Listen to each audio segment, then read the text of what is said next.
To add another user into the Xiaomi 17T Pro, you will have to start by opening the settings.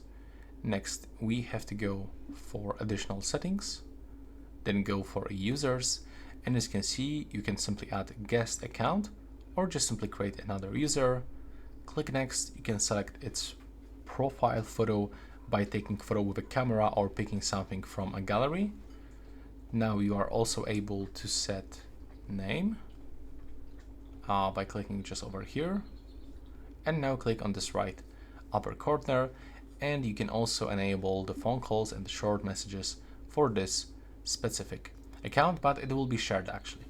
Now when you click here, you will simply switch to the new user, but if you are using this for the first time, you will have to set it up like you were set up your phone for the first time.